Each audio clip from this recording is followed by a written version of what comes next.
Assam Anaskol, je me présente, Ilyes Krifa, résident en quatrième année en neurochirurgie. Avant tout, je veux féliciter tous ceux qui ont réussi au concours de résidana et qui auront la semaine prochaine à faire leur choix de spécialité. على هذاك, vos collègues à Sociamed m'ont proposé de produire cette vidéo afin de vous aider à faire le choix et afin de faire de votre choix un choix de conviction et non pas un choix d'obligation. La neurochirurgie ou la chirurgie neurologique est une spécialité qui mérite d'être classée sur votre liste de favoris. C'est une spécialité très passionnante, audacieuse et surtout va vous faire sécréter beaucoup d'adrénaline. On se met au vif du sujet et on commence avec la première question. Qu'est-ce que c'est que la neurochirurgie? Vous n'allez pas confondre entre neurochirurgie et psychiatrie, mais la neurochirurgie reste une spécialité méconnue pour beaucoup de jeunes médecins. Et cette méconnaissance est due au fait que vos passages par des services de neurochirurgie lors de l'internat n'est pas un passage obligatoire pour tout le monde, malheureusement. Deuxièmement, la neurochirurgie et les cours de neurochirurgie enseignés à la faculté ne sont pas des cours représentatifs de notre pratique courante quotidienne au service de neurochirurgie. La neurochirurgie reste une spécialité méconnue, reste une spécialité très spécialisée pour certains. Effectivement, la neurochirurgie est un portail pour beaucoup d'autres sous-spécialités. C'est une plateforme d'autres sous-spécialités. On a la neurochirurgie traumatologique, la neurochirurgie tumorale, la neurochirurgie vasculaire, la neurochirurgie pédiatrique, la neurochirurgie endoscopique, la neurochirurgie rachidienne, la neurochirurgie fonctionnelle, la neurochirurgie qui utilise l'intelligence artificielle. Tout un monde dans la neurochirurgie. Une deuxième question, qu'est-ce que c'est qu'un neurochirurgien? Un neurochirurgien est avant tout un médecin qui est amené à endosser plusieurs casquettes. La première casquette est celle d'un bon clinicien qui sait bien interroger son patient et diriger son interrogatoire. Deuxième casquette est celle d'un neurologue. Un neurochirurgien doit être capable de faire correctement son examen neurologique sans qu'il soit trop spécialisé, trop sophistiqué. Un examen neurologique qui peut conclure à un bon regroupement syndromique. Troisième casquette est celle d'un radiologue. Le neurochirurgien doit connaître les indications de ces examens complémentaires et savoir les interpréter. Connaître l'anatomie radiologique, la sémiologie radiologique et tirer une discussion diagnostique sur des clichés d'IRM. Quatrièmement, un neurochirurgien est un homme de science, est un scientifique qui doit être updated, à jour par rapport aux nouveautés scientifiques, thérapeutiques, et même amené à rédiger des papiers scientifiques. Finalement, le neurochirurgien est un bon chirurgien. Certes qu'on ne va pas s'éloigner du volet médical, mais la neurochirurgie est une spécialité chirurgicale par excellence, où on doit bien préparer notre patient, bien se préparer par rapport aux indications opératoires, parce qu'en posant les bonnes indications qu'on s'attend aux bons résultats,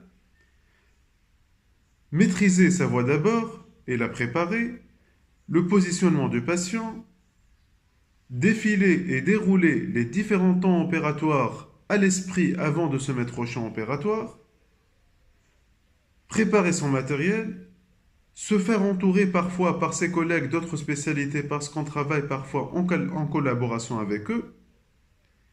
Et finalement, au champ opératoire, il doit connaître quand est-ce qu'il faut accélérer, quand est-ce qu'il faut marcher sur les pointes des pieds, quand est-ce qu'il faut demander à l'aide, quand est-ce qu'il faut céder la main aux gens plus expérimentés, comment gérer son stress. Finalement, la neurochirurgie est une très bonne spécialité pour tous ceux qui aiment le bloc opératoire. Parce qu'ils vont bien se faire régaler. Mais parfois, on peut galérer. L'essentiel, c'est de garder le sang-froid et maîtriser son stress. Une quatrième question qui interpelle de l'importance, à quel moment je peux devenir autonome? À quel moment je peux faire entrer mon patient au bloc opératoire avant l'arrivée de mon seigneur de garde? Et là, je vous réponds tout de suite. La neurochirurgie est une spécialité très large dans ses indications, très large dans ses applications. Et vous serez devant deux cas de figure. Soit devant une urgence vitale ou fonctionnelle, que vous devez l'opérer et la gérer sur la garde. Par exemple, un hématome extradural, un hématome sous-dural aigu, un hématome sous-dural chronique, des foyers de contusion d'hémato-hémorragique, un hématome intraparenchymateux, une hydrocéphalie aiguë, soit en révisant une valve qui est déjà mise en place ou en mettant une valve externe temporaire en urgence. Les urgences rachidiennes, à savoir une hernie discale lombaire hyperalgique, une hernie discale lombaire paralysante, un syndrome de la côte cheval, c'est un premier lot que les résidents sont amenés à les maîtriser et à les opérer sans attendre parfois l'arrivée de leur seigneur de garde. Le deuxième cas de figure, ce sont l'activité à froid. L'activité à froid, mais réellement en neurochirurgie, toutes nos indications sont des urgences différées, parce qu'on gère des bombes à retardement. Une tumeur cérébrale, certes qu'on doit la programmer, la préparer et la marquer les matinées à la présence de tout le monde pour l'opérer dans des meilleures conditions, mais parfois on est amené à l'opérer en urgence lorsqu'une tumeur cérébrale saigne. Donc, l'autonomie, c'est par rapport aux urgences vitales et fonctionnelles et par rapport à quelques activités à froid, telles qu'une hernie discale lombaire simple, une laminectomie lombaire, opérer une tumeur cortico-sous-corticale, un méningiome de la convexité, mais finalement, tous les spécialistes en neurochirurgie finiront par maîtriser et opérer correctement ces indications. Une autre question classique, qu'on la demande avant de faire le choix de toute spécialité chirurgicale. Est-ce que يسيبوا ولا لا? On se demande par rapport à l'autonomie. Effectivement, la neurochirurgie est une spécialité minutieuse qui incite beaucoup de délicatesse, de finesse, de savoir-être, de savoir-faire, de savoir gérer son stress et de garder son calme. C'est une spécialité qui demande une présence d'esprit et un sens d'anticipation. On disait que la neurochirurgie est un ensemble de détails dont chacun dépend de la vie du malade. C'est une spécialité qui demande beaucoup de rigueur parce que une faute d'asepsie peut coûter la vie d'un patient. Une mauvaise manipulation peut mettre en jeu le pronostic fonctionnel. Donc, c'est une spécialité qui est lourde dans ses responsabilités et ne tentez pas qu'on va vous céder la main dès les premiers jours, même dès les premiers mois. Au début, certes, vous allez apprendre à bien faire le lavage chirurgical, s'habiller correctement, comment se comporter au champ opératoire, quels sont les gestes à faire et surtout quels sont les gestes qu'il ne faut pas faire, comment collaborer avec le chirurgien, comment collaborer avec le technicien instrumentiste, quand est-ce qu'il faut accélérer, quand est-ce qu'il faut marcher sur les pointes des pieds. Petit à petit, on va vous céder la fermeture de la peau, tout en étant supervisé. Après, la sous-peau. Après, vous pouvez être amené à faire l'incision. Et vous allez participer petit à petit aux différents temps opératoires. Et vous allez vous mettre petit à petit dans le bain, mais ce n'est pas dès le premier jour. Si on vous trouve impliqué et vous avancez rapidement dans votre courbe d'apprentissage, on va vous céder la main plus facilement. Et c'est le métier qui va entrer dans les eaux, mais ce n'est pas dès le premier jour. Personnellement, je trouve qu'un rythme de garde d'une garde sur trois, en assurant ces gardes et en assistant aux gardes de mes collègues, à la fin de la première année, vous serez capable d'opérer un hématome sous-dural chronique, à mettre en place une valve externe, à opérer un hématome extradural, ce qui est déjà pas mal.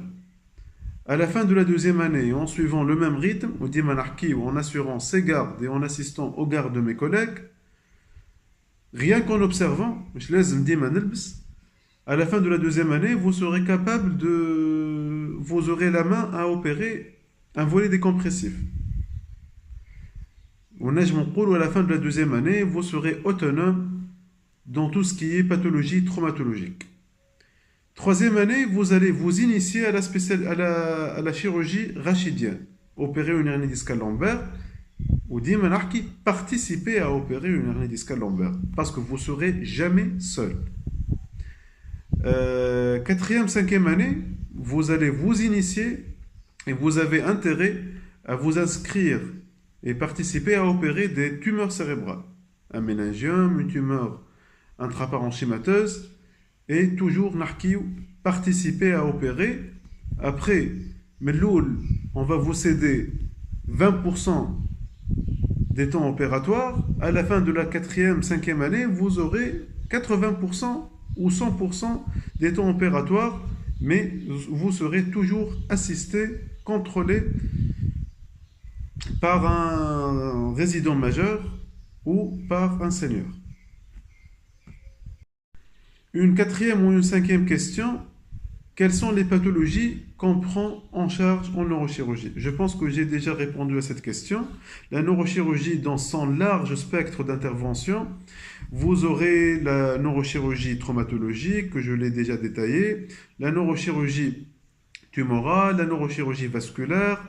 D'ailleurs, vous serez amené à prendre en charge les hémorragies méningées, qui est une urgence vitale en neurochirurgie.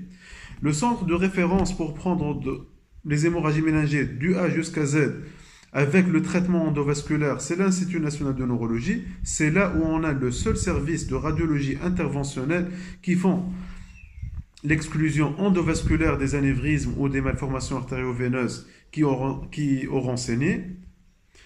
À part ça, vous serez amené à les prendre en charge dans les autres services. Poser le diagnostic étiologique, préparer les patients pour une chirurgie vasculaire, soit pour exclure chirurgicalement un anévrisme ou une malformation artério-veineuse. Parfois, vous serez amené à mettre une valve externe pour une hydrocéphalie aiguë compliquant une hémorragie méningée spontanée. تقريب هذا هو. Sinon, une sixième question, où est-ce qu'on est affecté في service? شو نعملوا? Soit vous êtes affecté au bloc opératoire في une activité à froid. Soit vous êtes de garde, gérer les urgences et recevoir les avis par téléphone. Et sur les gardes, vous serez très sollicité en matière de traumatologie surtout. Troisièmement, vous êtes affecté au service, donc préparez les patients en préopératoire. Quatrièmement, vous serez affecté à la consultation externe, et ça dépend des services. Mouche, dans tous les services, vous êtes amené à assurer la consultation. Cinquièmement, vous êtes affecté à l'unité post-opératoire. Et ça, c'est propre à deux services, soit l'Institut national de neurologie ou le centre de traumatologie CTGB Ben Arous. C'est là où on a des unités post-opératoires propres au service de neurochirurgie. Pour les autres services, nos patients, on les prend en charge en post-opératoire dans des unités de réa polyvalentes. Une huitième question, quels sont les terrains de stage? Donc, en tout, on a 6 services de neurochirurgie. L'Institut national de neurologie, Mounji Ben Ahmed Al-Rabta. Service de neurochirurgie au centre de traumatologie et des grands brûlés à Ben Arous, c'est TGB Ben Arous. le service de neurochirurgie à l'hôpital militaire, et dont athlète sur Grand Tunis. Et on a trois autres services. Le service de neurochirurgie à l'hôpital Sahloul à Sousse, service de neurochirurgie à l'hôpital Fatouma Bourguiba à Mestir, et service de neurochirurgie à l'hôpital Habib Bourguiba à Sfax. Donc, et donc les six services de neurochirurgie. Les centres, voilà les services où on fait nos stages optionnels. Quelles sont les spécialités où on fait nos stages optionnels? Comme le service d'orthopédie, les services d'orthopédie, fait les services de neurologie médicale, et il y a un service, un poste au service de neuroradiologie à l'Institut national de neurologie. Une autre question par rapport au rythme de garde. Vous savez qu'on devient de plus en plus nombreux en tant que résidents, tout en gardant le même nombre de services et de terrains de stage. Et ceci, malheureusement, peut nuire à notre formation parce que ça va ralentir la fréquence du roulement au bloc opératoire, du roulement au tableau de garde. Mais on peut rendre ça utile, compétitif, constructif. Les résidents sont appelés à s'entraider sur les gardes, à inviter les uns les autres, soit pour opérer, soit en tant qu'observateur. Les jeunes résidents première, deuxième année, doivent créer une ambiance compétitive, constructive entre eux. Et je vous garantis que les résidents majeurs vont vous aider, vont être à vos côtés la première et la deuxième année. Donc, le roulement, grossièrement, ça dépend des postes à chaque service. Enfin, à des services où on travaille à deux par garde, qui est l'Institut national de neurologie, et on aura toujours un rythme de garde d'une garde sur 4. Au fond, à d'autres services, on travaille avec 6 ou 7 résidents. Une garde sur 7. Je vous invite à participer et à assister aux gardes de vos collègues. Une autre question, il dit que la neurochirurgie, il y a des actes qui durent 10 heures, 12 heures. Est-ce que c'est notre pratique courante quotidienne? Là, donc, généralement, le volume horaire de nos interventions ne dépasse pas les 3-4 heures en moyenne. Mais parfois, on est amené à opérer pendant plusieurs heures. Nous sommes une dizaine d'heures pour une intervention neurochirurgicale, ça existe. Mais ce n'est pas la pratique quotidienne courante. C'est une spécialité où on met beaucoup de temps pour aborder la tumeur et beaucoup de temps pour la fermeture. Donc, on a la pathologie crânienne. Ma vie quotidiennement, des actes de 10 heures ou 12 heures, ce n'est pas le cas. Une autre question par rapport au pronostic de nos patients. Je ne vous cache pas, la neurochirurgie est une spécialité très stressante, très épuisante, qui va vous faire sécréter beaucoup d'adrénaline, comme je l'ai dit au début. Du fait qu'on est en train de gérer des urgences vitales immédiates, c'est une spécialité de guerre, c'est une spécialité des vraies urgences vitales, où on peut perdre notre patient sur la table opératoire, on peut perdre notre patient sur la table d'examen, on peut perdre notre patient en le déplaçant et l'acheminant de la salle d'urgence au bloc opératoire. On est en train de gérer des patients lourds, des pathologies lourdes. Les tumeurs cérébrales sont des bombes à retardement, les malformations vasculaires sont des bombes à retardement. C'est une spécialité où on doit veiller à la surveillance de nos patients. Classique. Tu examines ton patient à 17 heures, تاخذ الدورة وترجع تلقاه أوميدرياز بيلاتérال il a perdu la vie. هذايا fait de notre spécialité une spécialité très stressante.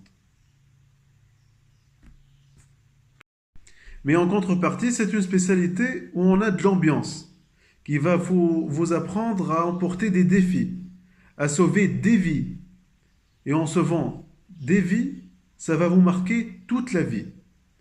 Et vous pouvez imaginer la reconnaissance, le remerciement chaleureux du patient et de ses parents. C'est l'autosatisfaction en voyant des revenants en neurochirurgie. Il y a des gens qui reviennent de loin. Vous allez voir des patients avec un Glasgow à 5, avec un Glasgow à 7. Vous les opérez et ils reviennent à 15 sur 15. Ils reviennent autonomes. Vous allez les voir à la consultation externe. Ça va vous marquer toute votre carrière. C'est une spécialité très gratifiante. Une autre question par rapport au volet médico-légal. Vous savez maintenant qu'en neurochirurgie, on peut perdre des patients. Le pronostic vital et fonctionnel est mis en jeu. Et toute la procédure médico-légale qui peut en découler. Vous, en tant que résident, si vous informez vos seniors directement, ou à Allah, un résident majeur avec vous, vous serez toujours couvert. Il faut juste suivre la hiérarchie. À chaque avis, je dois solliciter l'avis d'un résident majeur avec moi ou directement mon seigneur de garde. Je dois l'aviser à la kulshay et vous ne serez pas lâché dans la nature, vous serez toujours couvert. Et la neurochirurgie, c'est la spécialité de la responsabilité partagée. Donc n'ayez pas peur de ce côté. Une autre question, l'état des lieux. Où est-ce qu'on est par rapport à la pointe de la pratique neurochirurgicale mondiale? Je vous dis qu'entre le secteur étatique et privé, on peut tout opérer en Tunisie. Rarement dans des indications rarissimes où on envoie nos patients pour se faire opérer à l'étranger. Mais sinon, on opère tous nos patients en Tunisie. Certes, il y a une différence entre les services, entre les terrains de stage, mais on a le nécessaire pour opérer le nécessaire. Tous les services sont menés d'un microscope chirurgical, d'une micro-instrumentation, d'un cadre de biopsie stéréotaxique. Il y a ce qu'il faut pour opérer nos patients. Le volet scientifique. En Tunisie, on a une société savante qui est la Société tunisienne de neurochirurgie, qui rassemble les neurochirurgiens de pratique hospitalo-universitaire ou ceux qui exercent en privé, où vous êtes amenés et appelés chaque année à envoyer vos travaux, à présenter des communications orales. Sinon, dans notre entourage méditerranéen, francophone, maghrébin, il y a d'autres sociétés savantes assez pesables.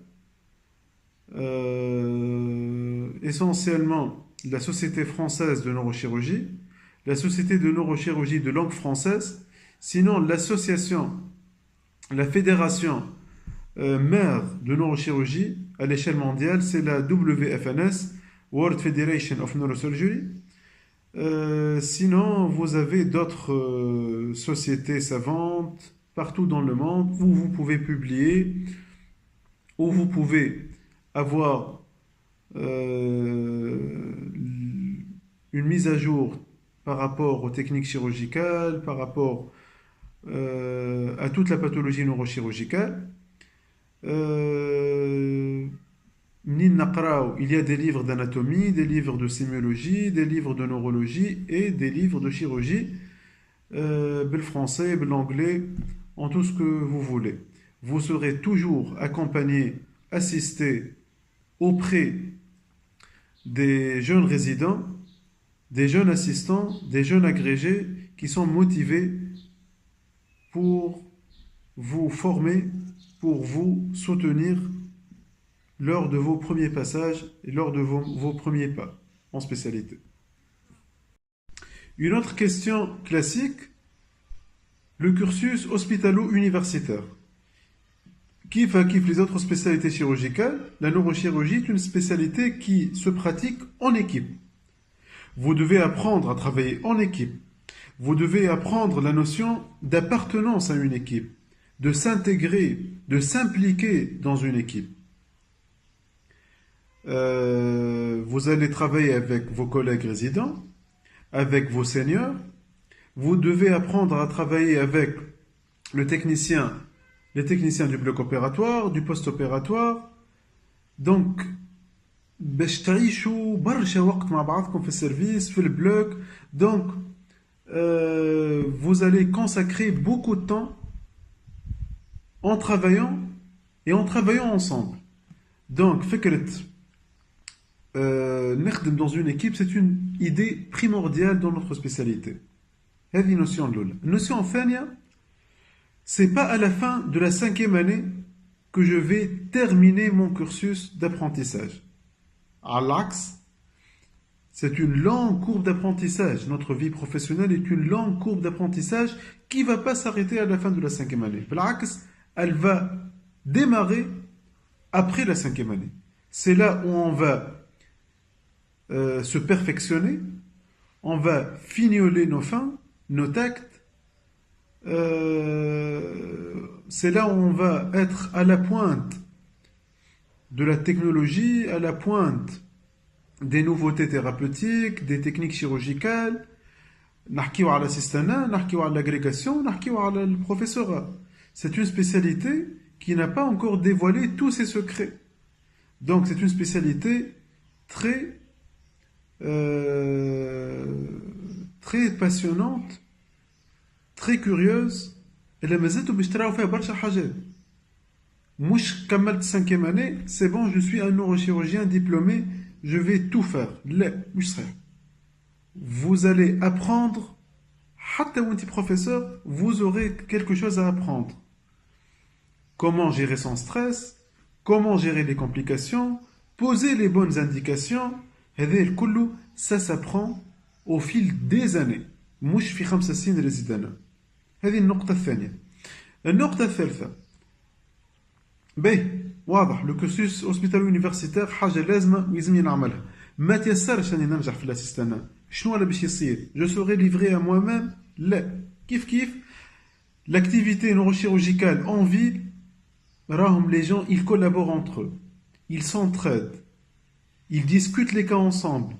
Vous aurez des staffs multidisciplinaires fait les hôpitaux publics où on aura des seniors, des professeurs qui exercent aux hôpitaux universitaires et vous aurez des invités, des neurochirurgiens qui exercent en ville. On va discuter ensemble des cas, on va s'entraider, on va collaborer avec d'autres spécialités, كيف ما la neurologie, كيف ما la radiologie, كيف ما la radiothérapie, كيف ما la carcinologie, كيف ما l'orthopédie. Donc la neurochirurgie est une spécialité très ouverte sur elle-même et sur les autres spécialités. Donc vous ne serez pas livré à vous-même. نمنو برشا بالresponsabilité partagée, نمنو برشا بالcollaboration, نمنو برشا on discute les cas ensemble. فما des plateformes اللي نحكيو فيهم مع بعضنا, فما des pages Facebook اللي نحكيو فيهم مع بعضنا, فما des occasions on fait des thèmes régulièrement qui va faire l'Institut national de neurologie et on discute des cas ensemble وتلقى les neurochirurgiens اللي يكونوا من كل بلاصة. Donc vous ne serez pas livré à vous-même, vous ne serez pas seul. Pensez à un cursus hospitalo universitaire. إذا كان ما هوش موجود ما كانش تنجموا. Vous pouvez travailler en ville, mais en s'intégrant, en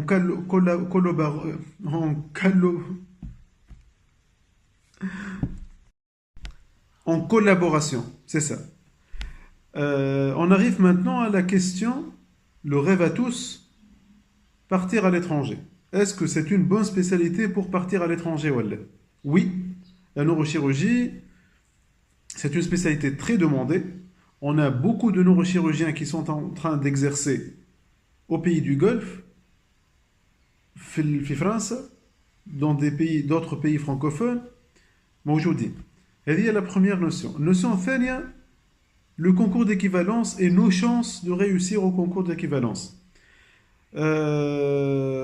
تقريبا ما فماش عام على الأقل 5 سنين الأخرانيين on n'a pas des Tunisiens qui ont réussi au concours d'équivalence. À titre d'exemple, sur 9 postes pour la neurochirurgie, on a 3 neurochirurgiens tunisiens. العوام اللي قبل au moins تلقى un Tunisien qui réussit au concours d'équivalence. Je me rappelle de l'année 2018 où il y avait 3 postes pour la neurochirurgie qui ont été décrochés par 3 neurochirurgiens tunisiens. Donc c'est pas la meilleure spécialité pour partir à l'étranger, mais c'est une bonne spécialité عندها SMIC pour partir à l'étranger. Voilà qu'on arrive à la fin de cette vidéo, et pour clôturer tout ce qu'on a dit, حاب نقول لكم une notion très importante. Faites la spécialité que vous aimez. Faites de votre choix un choix de conviction et non pas un choix d'obligation. هذاك سكوري شعطاني هذاك باش نختار. لا. Aimez la spécialité que vous allez choisir. Ne vous posez pas la question dans le sens est-ce que je vais maîtriser cette spécialité ou est-ce que je vais réussir ma carrière professionnelle في spécialité هذه ولا لا. Est-ce que j'aurai les mains d'un bon neurochirurgien ولا لا. Pensez est-ce que j'aime cette spécialité ولا لا. Parce que le choix de spécialité, c'est un choix de toute une vie. مش كيف ما médecine, les études médicales, c'est un choix de quelques années. C'est toute une vie qui va commencer après ce choix de spécialité. Aimez la spécialité que vous allez choisir. Et je vous garantis, la neurochirurgie est une spécialité qui ne manque pas d'avantages pour qu'elle se fait aimer par ses jeunes résidents. Kim, vous pensez à son stress, à son implication, pensez à ces avantages que vous allez récolter. La neurochirurgie est un bon choix. Si jamais vous faites neurochirurgie, vous n'allez pas le regretter. ونحب نقول لكم الجمعة الجاية lorsque vous faites le choix, الناس اللي عملوا neurochirurgie يكلموني pour que je les félicite encore une fois. Je serai à votre disposition من لنهار الشوا. Et une fois خديتوا la spécialité, je serai de plus en plus disponible pour vous répondre ونحكيو et vous serez les bienvenus.